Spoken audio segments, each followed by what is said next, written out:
course.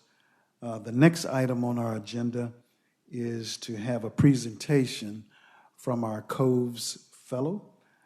This is a wonderful program that we have in partnership to make sure that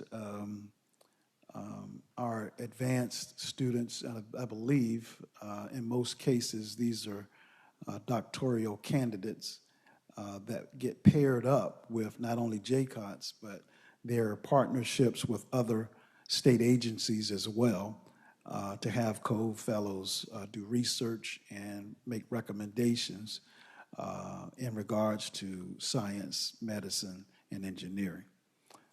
With that being the case, our presentation, we have Amit Ami, who's a COVES Fellow, and we have him presenting via Zoom, and I believe he's a doctoral student with William and Mary. Good morning. Good morning. Mr. Chairman and members of the Commission.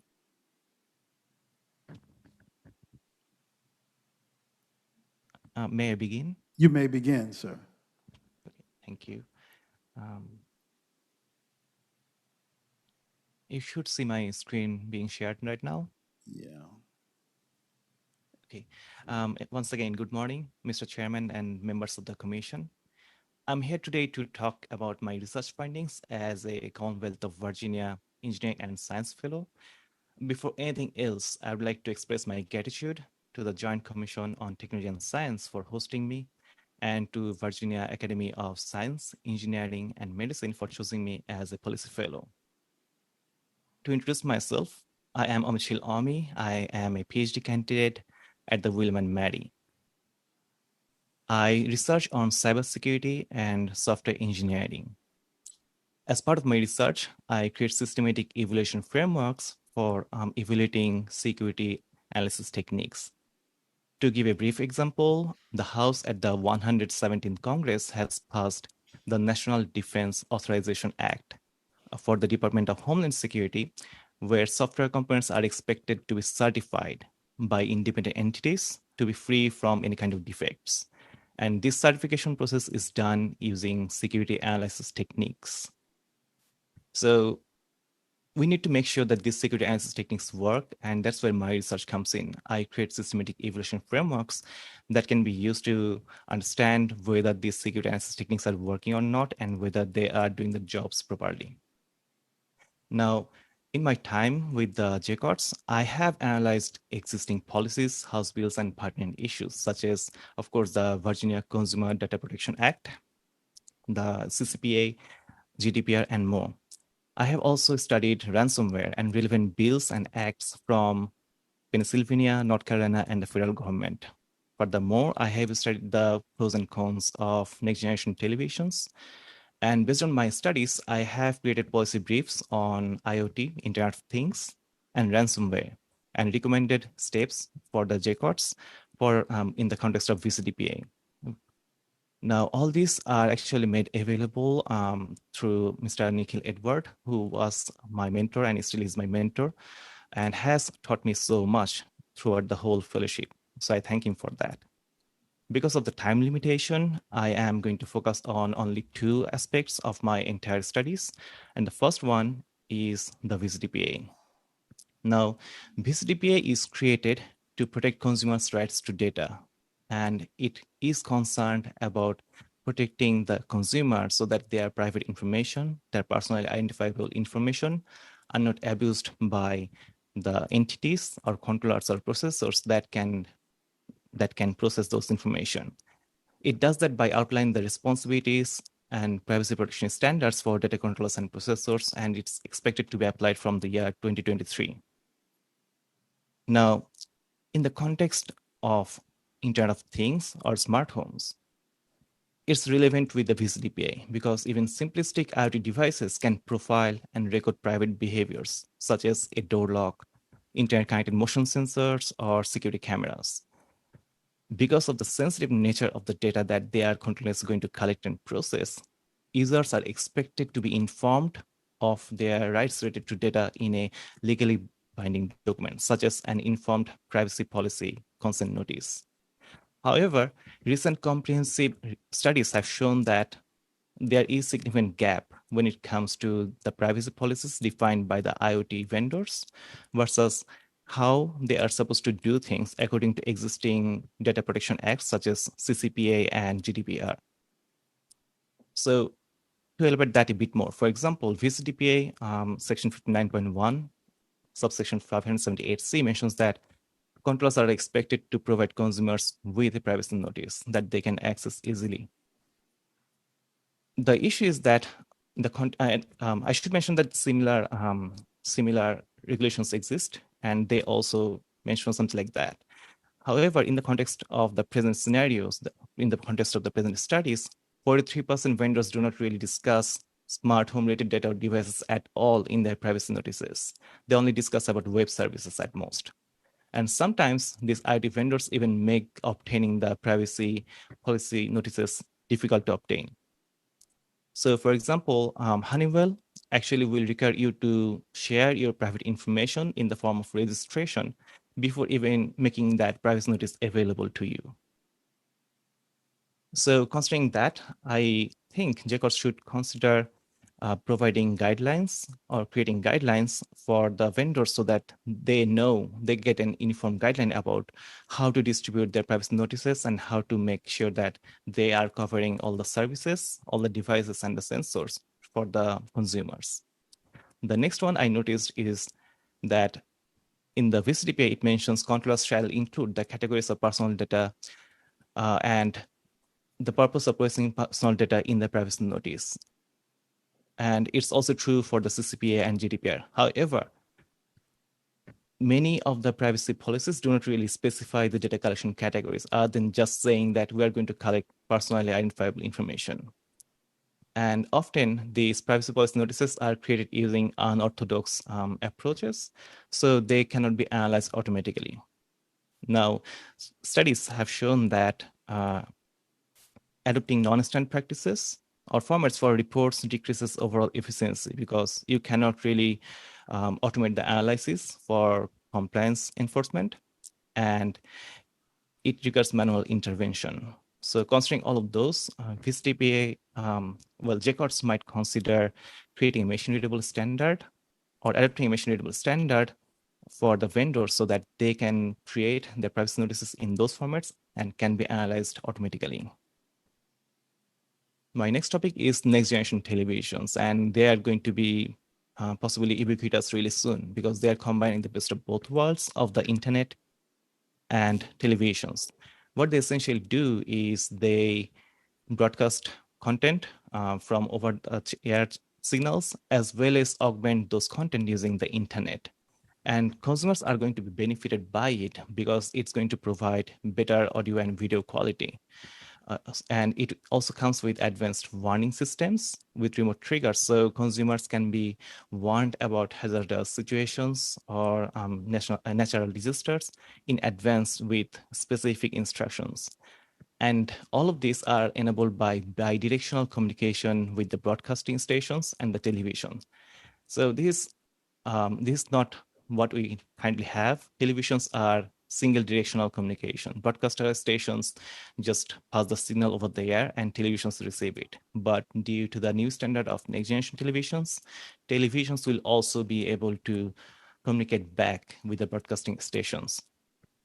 Now, that also raises privacy concerns because we have something similar already, and it's internet-based streaming services. And researchers have shown that privacy violating steps or tasks are being done by streaming service-based channels such as Roku TV and Amazon Fire in the USA. And broadcasters of related to next generation televisions have already expressed interest on personalized advertisements based on private data that are collected across social media accounts, location, and primary interest. Furthermore, the scope of and type of data collection remains unclear in the next generation televisions as of July. So considering all of those, the JCOTS might consider introducing policies that help protect public interest and privacy. And we have already seen effective application of privacy compliance enforcement for European Union, because the same Roku TV limits their privacy violating activities or practices by default for all devices because of the enforcement of the GDPR. So that's all I actually wanted to share today. I would once again like to express my gratitude for giving me the opportunity. So I, at the Research Lab's Secure Platforms Lab and Software Engineering and Maintenance Research Unit at the William and Mary, research on holistic cybersecurity. That means we study the privacy policies that are created by vendors or different services, devices, web services, and see whether they are being impacted. They are impacting the privacy of users. We also study the privacy policies that are created by the regulators and try to figure out whether they are being applied properly or not. And we also study the effectiveness of compliance enforcement. But to make it holistic, we also need to continue understanding the diverse perspectives of policymakers when they're making those policies and the trade-offs involved in policymaking. So let's continue the collaboration to continue making policies for greater public interest. Thank you, everyone. Thank you so much, Amit. We certainly appreciate your presentation and certainly your valuable service and research as you've been a COVES Fellow, partnered with the College of William and Mary, and I'm sure they're pretty proud to have had you working alongside the professors there and other PhD candidates there at William and Mary. In particular, with regards to your presentation, there were many things that kind of perked and piqued my interest, and I think I'm not alone, because this day and time in which we find ourselves, I think the technology has really gotten out front of us all, and we're not always aware of how it's actually working. But with students like Amit and the COVES Fellows doing the research that they do, certainly they're able to lend a hand to us, not only as a joint commission, but also as they have documented and put some of these recommendations together for us.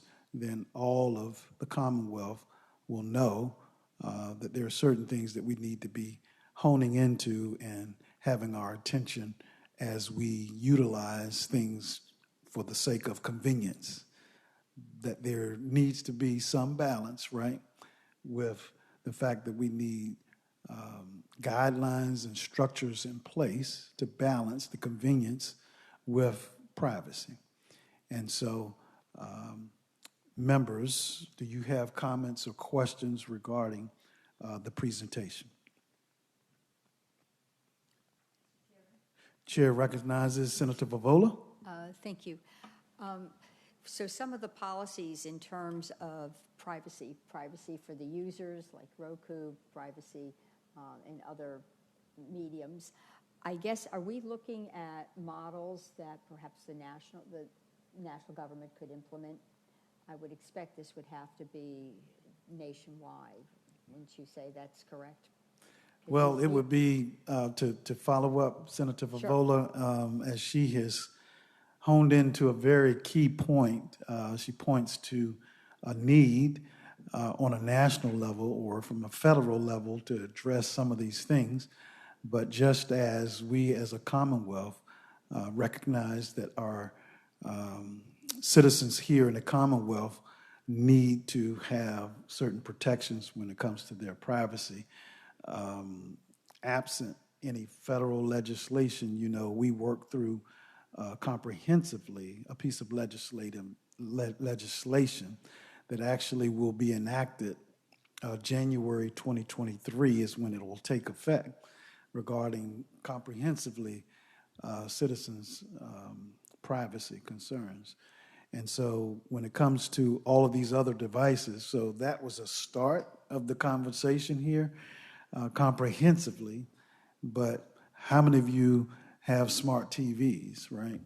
And how many of us in this age of the Internet of Things, love the convenience of being able to know that the dryer is finished now, or change the temperature in your home while you're out on vacation. You've had the temperature regulated while you were away, saving on your energy bill. And now you're on the way back from vacation and you want the house to be nice and cool. So with an app on your phone, you communicate at home and change the thermostat so that it will be nice and comfortable when you return. The question is, as our student mentioned, even with our televisions, that we've been used to being one-way communication, where the broadcasters just sent out signals and we watched whatever.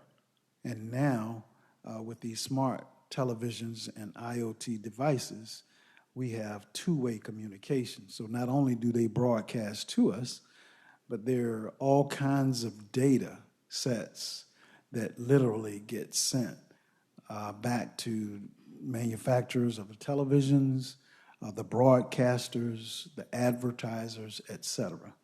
And so all of this needs to be looked at carefully. And Amit, what are your thoughts on the case of the smart televisions moving forward? Any ideas about what some of that model recommendations or model structured policies or guidelines should look like? And what references would you be using? Are there other states? Is it the GDPR? What are you using as reference points? Thank you, Mr. Chairman. That's an excellent question. So my first thought about the next generation television is that, once again, we are used to just listening and watching, but we are not used to being listened and watched to by these broadcasters. Now, I think that, so when I was studying all these issues with next generation televisions, what struck me the most was the lack of clarity regarding the potentially privacy violating activities by the next generation standards or television entities for defining these standards. Because in their standards, they are very comprehensive about everything else, but they are not comprehensive about how they're going to collect the data and how they're going to use that for personalized advertisements, for example. So they need to address that part at least first. The second one is that there has been studies on internet-based streaming services, which are already in place. And cybersecurity researchers have been analyzing the devices, have been analyzing the privacy policies, have been seeing what they're sending over the internet to the broadcasting channels to see what they're doing. And they have found that they are piloting privacy activities. But they have done that in a cross-country way. So they have done this study in the USA and in the European Union and have seen significant deviation in these activities based on the region. So what we need is also the involvement of regulators, because when regulators define that next generation televisions need to also watch the public interest, they need to be enforced to compliance. In that case, they will have to limit their privacy violating activities by default, at least. Because, for example, if it comes to, for example, Roku TV, they by default disable the option to limit tracking, for example. But they enable it by default in the European region. So that simple change in their internal configuration is due to the effective appliance of the regulation. So that's what my thought is about your question. Yeah, thank you I so hope much. I understand. One of the things that I think we sometimes are misled by when we hear the term or the nomenclature next gen or next generation is as though it's something, our minds go to a place as though it's something that's coming. But the truth is we're using these devices even now, correct? I think you'll agree. Yes, Mr. Chairman. So next generation televisions, the only difference with internet-based streaming services is that they will also send signal over the air. In addition to that, they will also use the internet. So it's both of them combined. Right. So yes, it's already here, at least in some form. And then something else to think about as policy and lawmakers is the fact that not only do we need to come up with policies to deal with these things, but Amit also emphasize an important piece that's missing, and that is what will the enforcement look like, right? How will these types of things be enforced even? With that being the case, we thank you for your report on and presentation. Members, are there any questions, comments? Hearing none, then of course, we appreciate your time, we appreciate your studies, and appreciate your partnering with the Joint Commission on Technology and Science and the work that you've done. It's been very, very helpful, I'm sure, to William and Mary, and certainly the white papers that you've presented to us, especially on next-gen IoT devices and ransomware, which is something that we all have to be thinking about as well. So thank you so much for your time. Thank you, Mr. Chairman. Thank you, members of the commission. Thank you. Mm-hmm.